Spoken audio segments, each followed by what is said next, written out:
உலகெங்கும் வாழும் அன்பான தமிழுள்ளங்களுக்கு அநேக கோடி வணக்கங்கள். நல்ல நேரம் நிகழ்ச்சியூடாக நல்லதே நினைப்போம், நல்லதே நடக்கும், நலமாய் இருப்போம்.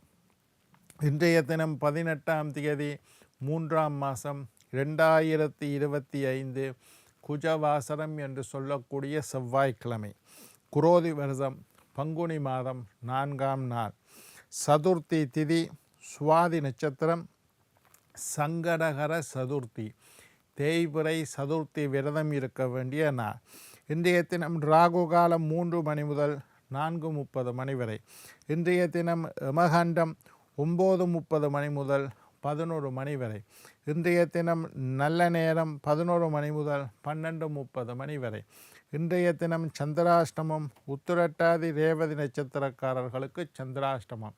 என்ன நேர்களே, வாருங்கள் இனி இன்றைய தினத்திற்கான ராசி பலன்களை பார்க்கலாம்.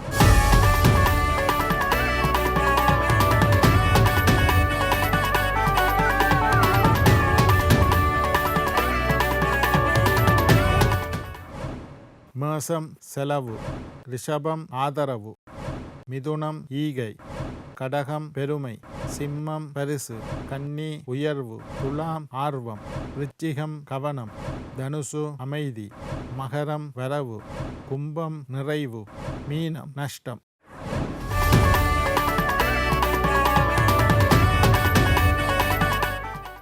ஆன்மீக தகவல் பகுதியில் தொடர்ந்து உங்களை சந்தித்து வருவதில் மட்டற்ற மகிழ்ச்சி அடைகின்றேன். ஒவ்வொரு நாளும் ஒவ்வொரு புதிய அற்புதமான ஆன்மீக தகவல்களை உங்களோட பகிர்ந்து கொண்டு இருக்கிறேன். அந்த வகையில் இன்றைய தினமும் சில நல்ல விஷயங்களை உங்களோட பகிர்ந்து கொள்ளலாம் என்று காத்திருக்கிறேன். இன்றைக்கு என்னத்தை பற்றி பார்க்க போகிறோம்டா, அதிர்ஷ்டக்கல் மோதிரத்தை பற்றி பார்க்க போகிறோம்.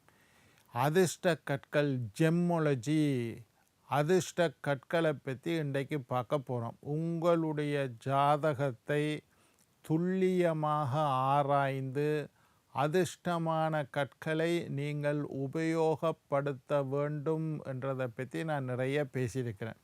இதுக்கு முதல் நிகழ்ச்சியில் ராசி கற்களை பற்றி பேசியிருக்கேன். என்ன ராசிக்காரர்கள் எந்த கற்களை அணிய வேண்டும், இது ஒரு பொதுவான முறை.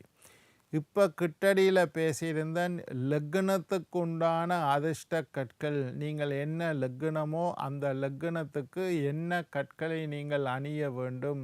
மேஷம் முதல் மீனம் வரையுள்ள 12 லக்னக்காரர்களும் நீங்கள் அணிய வேண்டிய கற்களை பற்றி பேசியிருந்தேன். எண்கணிதப்படி நீங்கள் பிறந்த எண், நீங்கள் 1ஆம் தேதி பிறந்தீங்களா, மாணிக்க கல் போடணும். 2ஆம் தேதி பிறந்தீங்களா, சந்திரனுக்கு உண்டான கல் முத்து போடணும். 3ஆம் தேதி பிறந்தீங்களா, அது குருவுக்கு உண்டான கல் கனக புஷ்பராகம் போடணும். இந்த மாதிரியான விஷயங்களை பற்றி நான் பேசியிருந்தேன். இன்றைக்கு ஜோதிட ரீதியாக அதுதான் சிறப்பான முறை. முன்னுக்கு சொன்னதெல்லாம் பொதுவான முறை. அதை எல்லா கடத்துக்கும் தெரியும். நகைக்கடைக்காரங்கள் விசிறிங்காட்டிலே அடிச்சிருப்பாங்க உங்களோட நம்பருக்கு என்ன கல் போடணும்னு. அதுவும் இல்லை. ஜோதிட ரீதியாக உங்களுடைய ஜாதகத்தை துல்லியமாக ஆராய்ந்து, எல்லாருடைய ஜாதகத்திலையும் 12 கட்டம் இருக்குது, 9 கிரகம் இருக்குது. 12 கட்டங்களும் 9 கிரகங்களும் 12 கட்டங்களுக்குள்ள 9 கிரகங்கள் அடைப்பட்டு இருக்கும். இது ராசி சக்கரம்.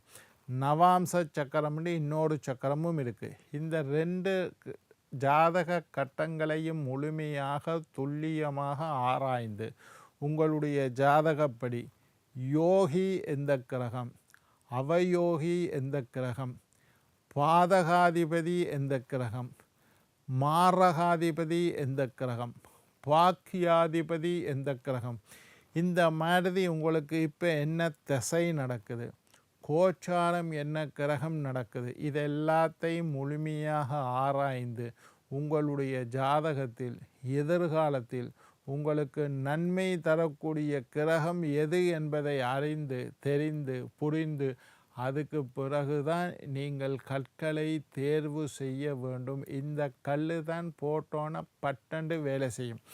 நான் இதை பார்த்து கொடுப்பேன். என்னட்ட ஜாதகம் பார்க்க வாராக்களுக்கு சும்மா ராசிக்கு என்ன கல், நட்சத்திரத்துக்கு என்ன கல் என்று சொல்கிறத விட அவர்களுடைய ஜாதகத்தை முழுமையாக ஆராய்ந்து என்ன கல்லை போடணும்னு சொல்லிக் கொடுப்பேன். நீங்களும் இந்த மாதிரி நல்ல நவரத்தின கற்கள் ஏதாவது போடணும்னு ஆசைப்பட்டால் நல்ல திறமையான ஜோதிடரை சந்தித்து உங்களுடைய ஜாதகங்களை துல்லியமாக ஆராய்ந்து எதிர்காலத்தில் நன்மை செய்யக்கூடிய கிரகம் பலவீனமாக இருந்தால் அந்த கிரகத்தை பலப்படுத்தக்கூடிய கற்களை நீங்கள் அணிய வேண்டும். அப்படி அணிஞ்சிங்களா இருந்தால் எந்த கிரகம் வீக்காக இருக்கிறதுனால நீங்கள் பிரச்சனைகளை சந்திக்கின்றீர்களோ, கஷ்டங்களை சந்திக்கின்றீர்களோ, பலவிதமான சங்கடங்களை சந்திக்கின்றீர்களோ, அந்த கிரகத்தை பலப்படுத்துவதன் மூலம் உங்களுடைய ஜாதகத்தில் மாற்றத்தை ஏற்படுத்த முடியும்.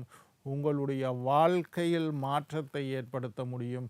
அந்த மாற்றம் உங்களுக்கு முன்னேற்றமாக அமையும். இப்போ சில பேருடைய ஜாதகத்தை பார்க்குறேன். அவருடைய ஜாதகத்தை பார்க்கக்குள்ள புதன் என்ற ஒரு கிரகம் இருக்குது. புதன் அவருக்கு நன்மை செய்யக்கூடிய கிரகமாக இருக்குது. எதிர்காலத்தில் நல்ல புகழை தரும், நல்ல அறிவை தரும், நல்ல ஆற்றலை தரும், நல்ல ஆயுளை தரும், வெளிநாட்டு யோகத்தை தரும், ஆரோக்கியத்தில் முன்னேற்றத்தை தரும். இதுக்கெல்லாம் அவற்றை ஜாதகத்தில் புதன் நல்ல ஆதிபத்தியத்துக்கு பாக்கியங்களுக்கு அதிபதியாக புதன் இருக்கிறார். ஆனால் இந்த புதனை என்ன செய்கிறார்? சனி பார்க்கறதுனால அல்லது 6, 12 இந்த மாதிரி 3 இந்த மாதிரி மறைவு ஸ்தானங்களில் மறைஞ்சிருக்கார். அப்போ இவற்றை ஜாதகத்தை ஆராய்ஞ்சு பார்ப்பது உதாரணத்துக்கு நான் சொல்கிறேன். ஒருத்தரோட ஜாதகத்தை ஆராய்ஞ்சு பார்த்ததில் அவருக்கு பலவிதமான நன்மை செய்யக்கூடிய கிரகமாக புதன் இருந்தும் மறைவு ஸ்தானத்தில் இருப்பதனால் தான் செய்ய வேண்டிய நன்மைகளை செய்ய முடியாமல் தவித்து கொண்டிருக்கின்றார். அப்படி உள்ள ஒரு ஜோதிடருக்கு, ஒரு ஜாதகருக்கு அந்த புதன் நன்மை செய்ய வேண்டிய கிரகமாக புதன் இருக்கிறார். ஆனால் செய்ய முடியாமல் இருக்க. ஏன் செய்ய முடியாமல்? அவர் மறைவு ஸ்தானத்தில் இருந்தாலோ, தீய கிரகங்களுடைய பார்வை பெற்றாலோ, தீய கிரகங்களுடைய சேர்க்கை பெற்றாலோ, அல்லது தீய கிரகங்களுடைய நட்சத்திர பாதத்தில் அமர்ந்திருப்பதனாலோ அவர் தான் செய்ய வேண்டிய நன்மைகளை செய்யாமல் இருப்பார். அப்போ இந்த புதன் எப்போ வேலை செய்யும்? புதன் தசை புத்தி வந்தால் கொஞ்சம் வேலை செய்யும். அப்படி இருக்கக்கூடிய அந்த கிரகத்துக்கு நாங்கள் அவருக்கு என்ன சிபாரிசு செய்கிறோம்? அந்த புதனுக்கு உண்டான கல் என்ன? எமரல், மரகத பச்சை. எமரல் என்ற கல்லை வலது கையில், சின்ன விரலில், மோதிர விரலில், வெள்ளியில் அல்லது தங்கத்தில் போட்டு மோதிரம் செய்து போட்டால் அந்த சராசரத்தில் இருந்து புதனுடைய சக்தியை அந்த கல் இழுத்து அவருக்குள்ளே கொடுக்கும். அப்போ புதன் கொஞ்சம் கொஞ்சமாக வேலை செய்ய தொடங்கும்.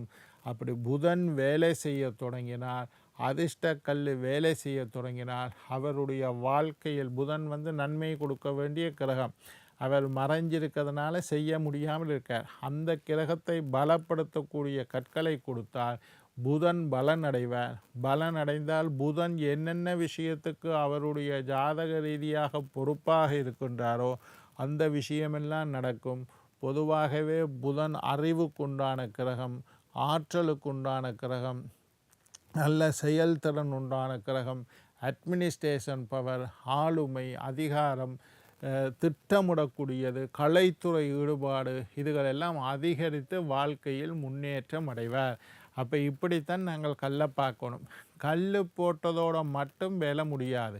அங்கால எண்கணிதம்னு இருக்குது. புதனுக்குண்டான நம்பர் என்ன? 5ஆம் நம்பர். அப்போ நான் உதாரணத்துக்கு எல்லாருக்கும் சொல்ல வரல, எல்லாரும் புதன் தான் நல்ல. உங்களுடைய ஜாதகத்தில் புதனாக இருந்தால் உதாரணத்துக்கு சொல்கிறேன். அதுக்காக எல்லாரும் பச்சைக்கல்லை போட்டு சரின்னு சொல்லக்கூடாது. புதனுக்குண்டான நம்பர் 5ஆம் நம்பர். அவர் 5ஆம் நம்பரை பயன்படுத்தி கொண்டு வரையில் வாழ்க்கையில் முன்னேற்றம் ஏற்படும். புதனுக்குண்டான கலர் பச்சை கலர். அவர் பச்சை கலரை பயன்படுத்திக்கொள்ள வாழ்க்கையில் முன்னேற்றம் ஏற்படும்.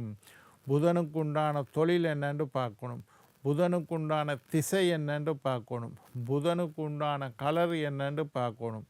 இப்படி எல்லாத்தையும் பார்த்து புதனை பலப்படுத்த அவர் தன்னுடைய நடைமுறை வாழ்க்கையில் புதனை பலப்படுத்தி கொண்டிருக்கக்குள்ள புதன் ஆக்டிவேட் ஆகும். அப்படி புதன் பலனடைந்தால் புதனினால் என்னென்ன நடக்க வேண்டுமோ அத்துணை நன்மைகளும் அவருக்கு வாழ்க்கையில் நடக்கும். இப்படித்தான் அதிர்ஷ்ட கல்லை பார்க்கணும். எண்கணிதத்தையும் பார்க்கணும், ஜோதிடத்தையும் பார்க்கணும், எத்தனாம் தேதி.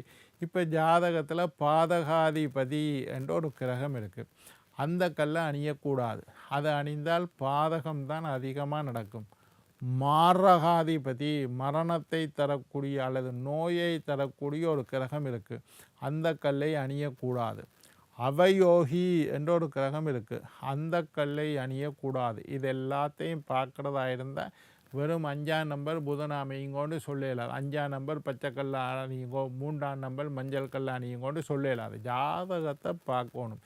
துல்லியமாக ஜோதிடத்தை ஆராய்ந்தால்தான் இந்த கிரக நிலைகளை எல்லாம் கணித்து அவர் எத்தனாம் தேதி பிறந்திருக்கிறார், அவருடைய ஆண்டு மாதம் தேதியெல்லாம் கூட்டினா என்ன வருது, இவருடைய ஜாதகத்தில் லக்னம் என்ன, அந்த லக்னத்துக்கு நன்மை செய்யக்கூடிய கிரகம் எது, லக்னத்துக்கு தீமை செய்யக்கூடிய கிரகம் எது, பாதகாதிபதி எது, மாரகாதிபதி எது, யோகி எது, அவயோகி எது, இப்படி பாக்கியாதிபதியார், இதெல்லாம் ஆராய்ஞ்சதுக்கு பிறகு ஒரு கல்லை தேர்ந்தெடுத்து நீங்கள் போட்டால் கண்டிப்பாக அந்த கல் உங்களுடைய வாழ்க்கையில் முன்னேற்றத்தை ஏற்படுத்தும். அந்த முன்னேற்றம் உங்களுக்கு நன்மை தரக்கூடியதாக அமையும். என்ன நேர்களே, நாளை மற்றொரு நிகழ்ச்சியில் உங்களை சந்திக்கும் வரை உங்களிடம் விடைபெறுவது உங்கள் ஜோதிட சித்தர் டாக்டர் ராஜராஜ குருக்கள்.